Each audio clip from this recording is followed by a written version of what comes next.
Momento en la rebotica para tomar y retomar una de las secciones estrellas de nuestro programa, el Rincón de Psiquiatría Infanto-Juvenil, que abrimos de nuevo en esta tarde de sábado de septiembre. Se acabaron las vacaciones, llegó el IVA al 21%. Así que en pleno síndrome de la vuelta al trabajo, del final de las vacaciones, tenemos que hablar de uno de los síndromes que más protagonizan esta sección: el trastorno por déficit de atención e hiperactividad en nuestros niños, en nuestros jóvenes. Muy buenas tardes, doctor Javier Quintero. Buenas tardes, don Enrique. Pero trae usted una energía que es estupenda. Pues eso que llevo ya unos días en Madrid trabajando. O sea, bueno, la verdad es que están ustedes trabajando ahora en la pública como unos verdaderos jabatos. La verdad es que se está trabajando mucho. Del 5 al 7% de los niños en edad escolar padecen este síndrome de hiperactividad. ¿Estamos ante una pandemia? No, pues las cifras son muy estables en el tiempo. Es decir, realmente desde que tenemos estudios epidemiológicos bien hechos y formalmente bien estructurados, es cierto que las cifras más o menos se manejan en ese escenario. De hecho, en los 80, quizás por los criterios diagnósticos un poquito más fáciles, estábamos más cerca del 10 que del 5. Pero no estamos en una pandemia. Lo que ocurre es que ahora estamos diagnosticando mejor, estamos reconociendo mejor ese trastorno y ofreciendo muchas oportunidades a niños, a pacientes, a adolescentes que con ese trastorno hace años pasaban desapercibidos, se les etiquetaba de vagos, de niños poco comprometidos con el funcionamiento escolar, multiplicaban su riesgo de fracasar escolarmente y luego ya una serie de dificultades añadidas posteriores importantes. Doctor, ¿qué pasa cuando ese niño se hace mayor? ¿Cuál es el pronóstico de la evolución del TDAH? Sabemos que el trastorno por déficit de atención es un trastorno del desarrollo, es decir, debuta en la infancia, pero en 2/3 se va a mantener en la adolescencia y al menos en la mitad, 1/3 en la edad adulta. Es cierto que va a cambiar, es decir, la expresión de los síntomas va a ser diferente, es decir, la inquietud que vemos en un niño de 6 años, evidentemente no esperamos verla en un paciente de 20 años, pero se traduce, hay una patoplastia y una modificación de la expresión de los síntomas. Esa inquietud, que vemos que el niño va al supermercado con la madre y se sube en cualquier sitio y demás, lo que vemos en el adulto es una sensación de inquietud interna. El adulto joven no es capaz de estar quieto y lo expresa muchas veces como una especie de nerviosismo y casi siempre es observado y es abordado como si fuera un síntoma de ansiedad, lo cual no necesariamente lo es. En el caso de la impulsividad, pues también cambia. Ya no es una impulsividad tan motora como verbal. Es decir, ya no es un niño que actúa, sino que es un adulto que dice, interrumpe, dice lo que piensa, o mejor dicho, lo primero que le viene a la cabeza, lo cual no necesariamente es lo que piensa. Bueno, doctor, dicen cuando, por ejemplo, alguien cae en depresión, es frecuente escuchar como expresión popular, no como expresión médica. Claro, su padre ya era un hombre que se deprimía y tal. De adultos con el síndrome de hiperactividad, ¿hay riesgo de hijos con síndrome de hiperactividad? Sin duda alguna. El 70% del porqué del TDAH lo explicamos desde el punto de vista de la genética. ¿Eso qué quiere decir? Pues que hay solo un 30% o hay todo un 30% para la modulación del ambiente.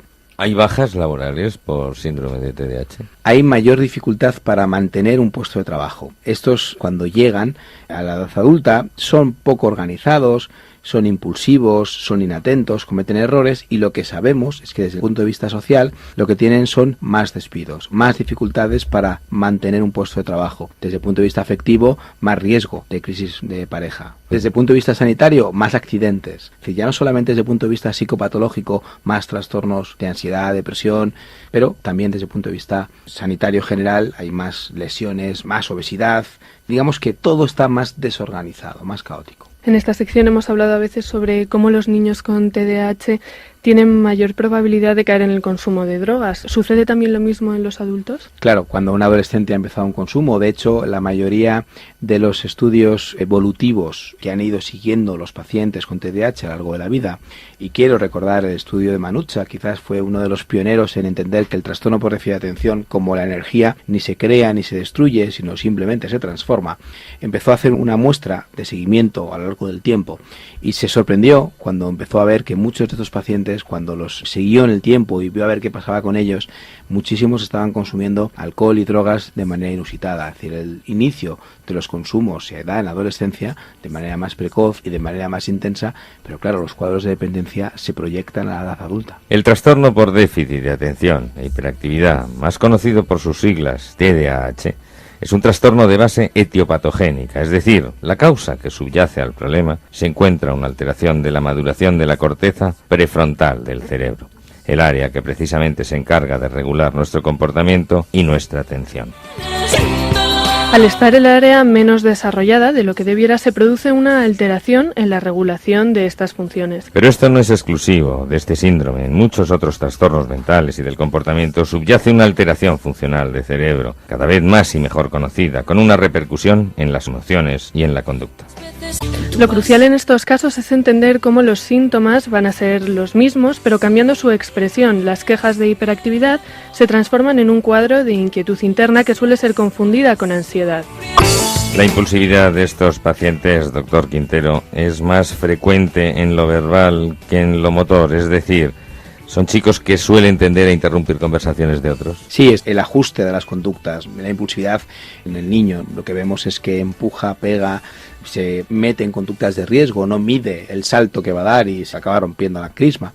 Mientras que en el adulto lo que pasa es que lo que hacen es que no permiten que el otro termine la pregunta, se mete en la conversación, se le ocurre una cosa y la dice sin realmente medir si es lo adecuado. Ya no hay tanta impulsividad motora como verbal. Los pacientes que padecen TDAH suelen ocultar cuando son mayores que padecen este trastorno, ¿o no? Más que ocultarlo, lo que hay es una aceptación. Es decir, hay una tendencia, hay una insight muy propio. Yo soy así toda mi vida y soy normal, en el sentido que realmente no adapto o no noto la diferencia. Lo cual implica que para él el interrumpir, el llegar tarde, el equivocarse por no prestar atención, el olvidarse cosas, es normal. Los que sufren quizás más es su entorno. Lo que llamamos autopercepción inexacta. Es decir, cuando le preguntamos a un paciente adulto con TDAH cómo funciona, bueno, razonablemente bien. Y ya cuando preguntamos a su madre, a su mujer, a sus amigos, no, desastre, es un desastre. Y sin embargo, dar este tipo de explicaciones podría facilitarles a lo mejor su tarea en el trabajo, o se podría entender, ¿no? La sociedad podría entender algunas actitudes y determinados impulsos. Lo que intentamos hacer es que tomen conciencia de que esos pequeños errores se pueden resolver. Casi siempre acaban llegando a la consulta cuando algo de esto ocurre, es decir, o bien hay un cuadro de ansiedad importante, porque como siempre manejan todo a última hora, van siempre con el agua al cuello y entonces llega un punto donde la ansiedad les acaba generando un sufrimiento adicional. Y es a partir de esa ansiedad, cuando empezamos a entender por qué se muestra ansioso, es cuando entendemos que hay una tendencia crónica a postergar todo hasta el último minuto y a organizarse mal, y eso le genera ansiedad. Y la ansiedad es un síntoma del trastorno por déficit de atención y no es un trastorno en sí mismo. O bien hay un referente externo, hay una situación ambiental, familiar, laboral, que ocurre algo y que le pone, entre comillas, en la búsqueda de ayuda. Es muy difícil que un paciente con un TDAH el adulto pida ayuda por algo que lleva 20 años viviendo si no le genera algún problema adicional. Estos niños con síndrome por déficit de atención e hiperactividad son más propensos a la violencia que niños que no padecen este síndrome. No, realmente no. Son más metepatas. Es decir, son más reactivos en el sentido de que el de al lado le empuja y él empuja. No para modular si el empujón ha sido intencionado, una broma o ha sido un accidente, ¿no? Ellos reaccionan de manera brusca. Otra cosa diferente es que esa impulsividad mantenida en el tiempo acabe evolucionando hacia una estrategia más o menos agresiva para resolver los problemas, pero no son más violentos. Es difícil diferenciar entre el síndrome de hiperactividad y lo que es la inquietud de un niño. Visto desde fuera sí, desde la consulta no. Es decir, la diferencia de un niño inquieto es que un niño es capaz de regular su conducta, es capaz de pararse, es capaz de organizar, y un niño hiperactivo no es capaz de parar. Los ves jugar y juegan igual, lo que pasa es que uno de los dos hay que parar y para y el otro no es capaz. Cuando el niño de TDAH está en el colegio, ¿son frecuentes sus bajas escolares? No, pues son frecuentes las bajas laborales de los padres porque tienen que ir al colegio a resolver las incidencias del niño.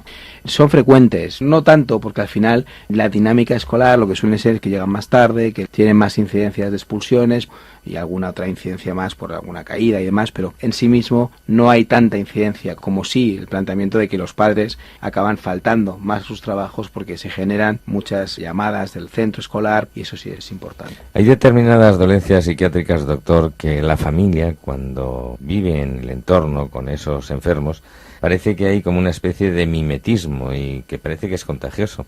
Me contaban a mí que los psicoanalistas, eso usted me lo tiene que confirmar, de vez en cuando se tienen que psicoanalizar con otro psicoanalista para no quedar infectado de tanto psicoanálisis con sus pacientes.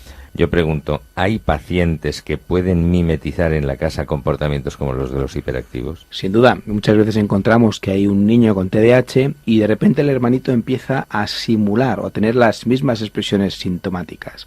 ¿Qué ocurre? Nos lo traen a la consulta, lo exploramos y lo que nos damos cuenta de que no es un TDAH, sino que es cierto que el impacto que los síntomas de hiperactividad, impulsividad y inatención están teniendo de su hermano en este otro crío, indiscutiblemente acaban generando esa simulación de los síntomas. Doctor, se incorporó usted nuevamente al Hospital Universitario Infanta Leonor de Madrid para volver a su puesto al frente de la sección de psiquiatría del Servicio de Psiquiatría Infanto-Juvenil y también de Servicios Generales Psiquiátricos.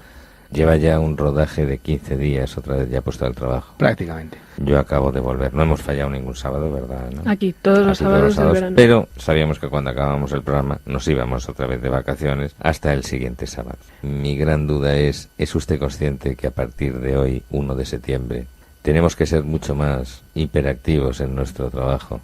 Porque hay menos trabajo, más impuestos, menos dinero, menos incentivos. Yo llevo diciéndolo muchos años, no meses, años. Y sobre todo a mi equipo, que yo pensaba que teníamos que hacer más y mejor con lo mismo. Y lo que pasa es que tenemos que hacer más y mejor y con menos. Yo creo que es responsabilidad de todos salir de esta situación que unos pocos han creado, pero que sufrimos todos. Y realmente el echar la culpa ahora ya no es momento de responsabilidades, que sería interesantísimo que hubiera responsables en todo esto que, entre comillas, justificaran sus errores y decisiones del pasado. Es usted muy blando, yo utilizo que purgaran. Bien, pero que desde luego la solución nos compete a todos, eso también es verdad, ¿no? Y que cuando este verano hemos discutido y hablado y charlado con un montón de amigos sobre las soluciones, pues esto es como todo, ¿no? Es decir, en el fútbol, pues cada uno hubiera hecho una selección diferente, a pesar de que hemos ganado ya otra vez la Eurocopa y el Mundial y qué sé yo. Pero aquí cada uno tiene una solución y hay unos cuantos que tienen que tomar decisiones, ¿no? Yo creo que las decisiones que están tomando son dolorosas, muy dolorosas, pero hay otras decisiones que se pueden tomar. Claro. Una última cosa, doctor. Pienso que la psiquiatría, como usted dice, con un sobreesfuerzo y con una mayor dedicación todavía y con una renuncia al tiempo familiar, al tiempo de ocio, al tiempo de descanso, puede tener la misma calidad que antes. Pero desde luego si le recortan a ustedes el tiempo con los pacientes, ahí sí que no hay tutía, ¿no? A todos nos tenemos que adaptar y realmente nos pueden recortar el tiempo con los pacientes o tener que ver más pacientes en el mismo tiempo, que al fin y al cabo es lo mismo. Realmente lo que tenemos es que ser eficaces y la eficacia no lo mido en tiempo, ¿no? Es decir, yo recuerdo la anécdota de un amigo que es dentista, ¿no? Y que él, cuando salía la paciente de la consulta, la secretaria le fue a explicar lo que le costaba. Le dijo, uy, qué barbaridad, por 5 minutos. Y dijo, sí, que el próximo día le digo al doctor que esté 15.